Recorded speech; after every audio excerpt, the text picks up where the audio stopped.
Bağışlayan və mehriban Allahın adıyla özümüzü və övladlarımızı Həzrət İmam Cavad əleyhissalamın böyük hirzi ilə sığortalayaq.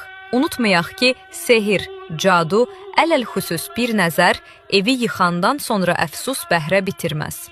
Nəzərin güclü təsiri haqqında Həzrət Məhəmməd sallallahu aleyhi və alihi və səlləm buyurur: 1. Nəzər həqiqidir. Gözdəymə sağlam insanı qəbrə və sağlam yük daşıyan dəvəni isə qazana qoyar. 2. Nəzər doğrudur və yüksəyi aşağı çəkər. Yəni, cəmiyyətdə yüksək mövqeyi olan uğurlu insanı uğursuzluğa sürükləyər.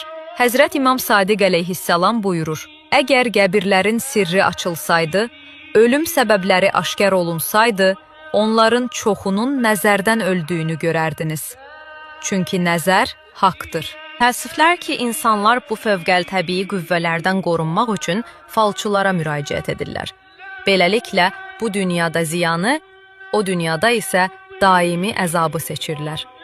Tibb elmində müəyyən bir xəstəliyə yoluxmamaq üçün tibbi məsləhət odur ki, həmin xəstəliyə yoluxmamaq üçün müəyyən tədbirləri etməliyik ki, həmin xəstəliyə yoluxmayaq.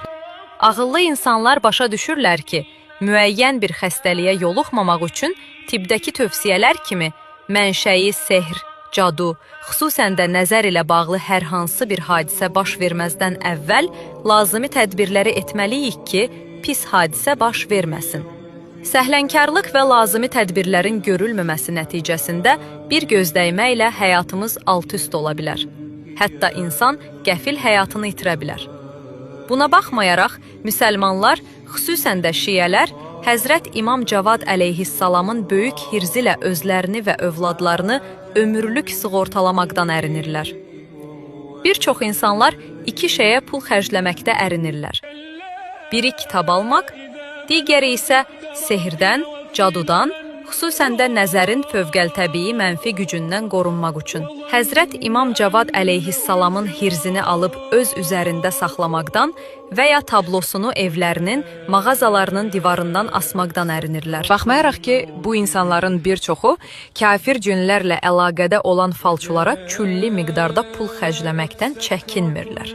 Bununla da həm dünyada bərpa olunmaz itkilərə məruz qalırlar, həm də axirətdə əbədi əzaba düçar olurlar.